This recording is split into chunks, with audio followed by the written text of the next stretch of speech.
नमस्कार बच्चों, मैं doctor Shakuntala Meena, assistant professor EAFM।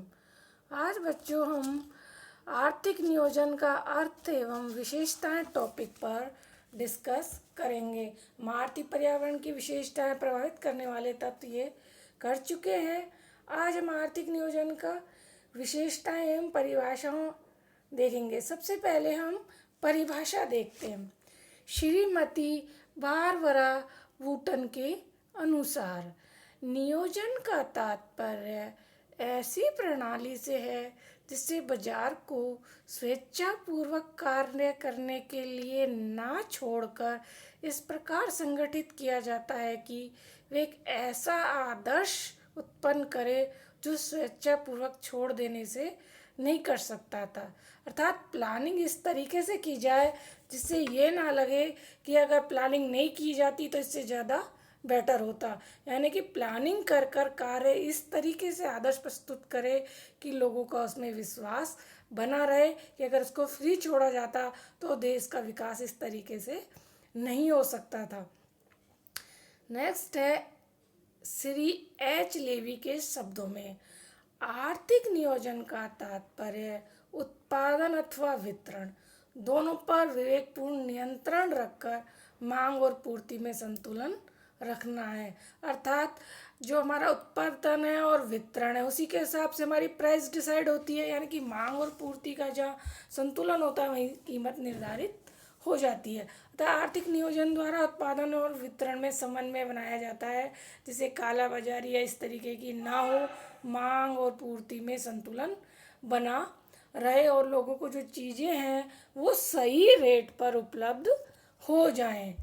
विशेषताएं, आर्थिक संगठन की पद्धति। आर्थिक नियोजन में ये नहीं है कि किसी का अलग से विकास कर दिया जाए, यानी कि लोगों का, उद्योगों का, औद्योगिक इकाइयों का सबको एक समन्वित रूप में संचालित किया जाता है, एक संगठन के रूप में संचालित किया जाता है। नेक्स्ट है केंद्रीय नियंत्रण एवं हस्तक्षेप।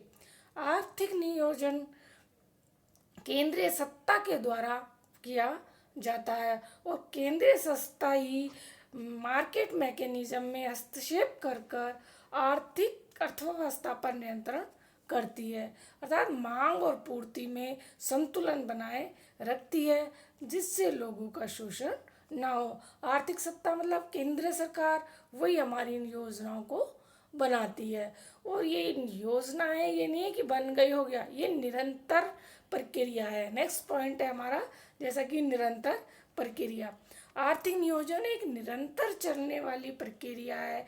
एक योजना पूरी होती है तो दूसरी योजना बनाई जाती है, दूसरी योजना पूरी होती है तो तीसरी बनाई जाती है। ये क्रम लगातार चलता रहता है। नेक्स्ट है निश्चित अवधि। जो योजनाएं हैं, आर्थिक जो प्लानिंग है वो निश्चित अवधि के लिए की जाती है।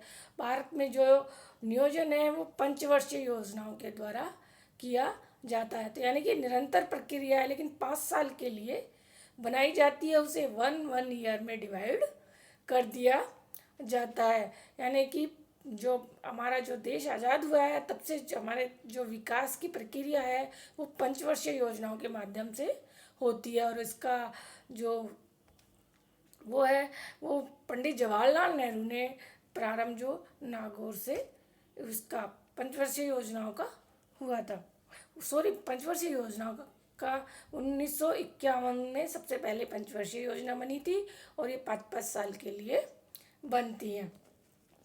पूर्व निर्धारित उद्देश्य।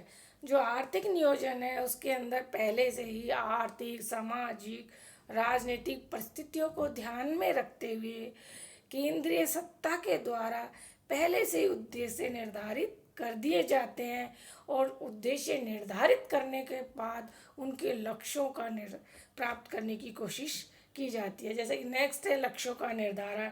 नियोजन में उद्देश्यों को प्राप्ति करने हेतु वित्तीय लक्ष्य निर्धारित किए जाते हैं और निर्धारित लक्ष्यों को निश्चित अवधि में प्राप्त करने का कोशिश या प्रयास किया जाता है।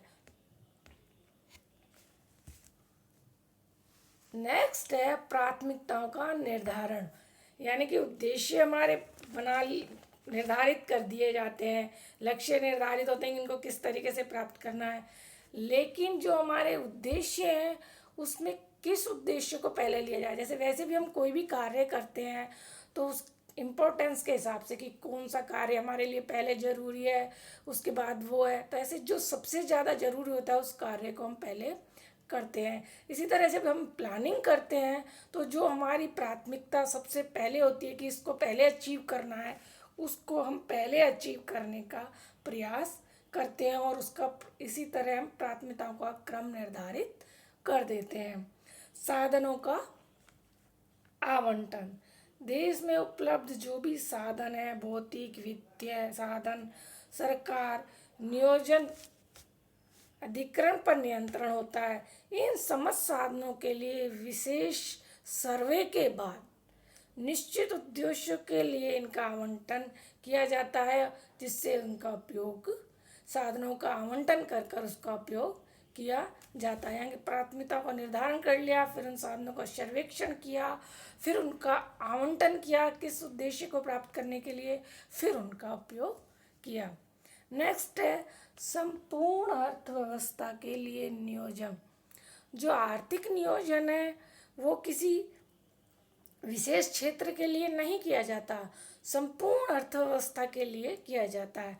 जैसे कृषि क्षेत्र के लिए, उद्योगों के लिए, परिवहन के लिए, व्यापार के लिए, शिक्षा के लिए और सामाजिक कल्याण की योजनाएं, उनके सबके लिए अलग अलग संपूर्ण अलग अलग किया जाता है, जिसे संपूर्ण अर्थव्यवस्था में लागू किया जाता है। ऐसे नहीं किसी क्षेत्र के विशेष का डेवलपमेंट करें और किसी क्षेत्र विशेष को छोड़ दें।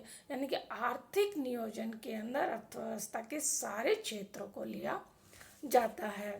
नेक्स्ट है मूल्यांकन, समय समय पर योजना का मूल्यांकन भी किया जाता है।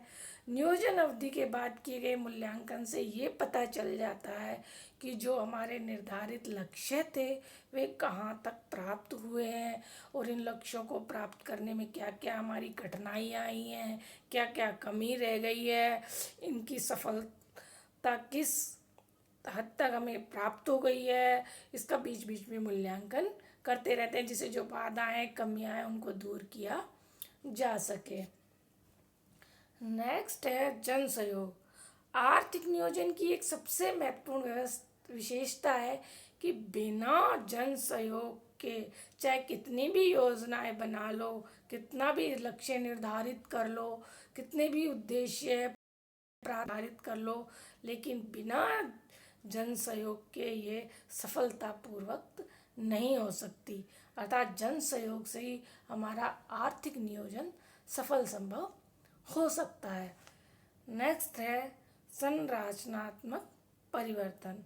आर्थिक नियोजन के माध्यम से देश में सामाजिक आर्थिक सभी ढांचों में परिवर्तन किया जा सकता है। इससे अर्थव्यवस्था में जो रूढ़िवादी है, अंधविश्वास है, से वो सब खत्म हो जाएंगे और प्रगतिशील एवं आधुनिक संस्थाओं की स्थापना होगी, जिससे लोग बाग एजुकेटेड होंगे, उनको लोगों को काम मिलेगा और जो जो रूढ़िवादी परंपराएं हैं उनसे वो अपने आप ही दूर होते चले जाएंगे। नेक्स्ट है अधिकतम सामाजिक कल्याण।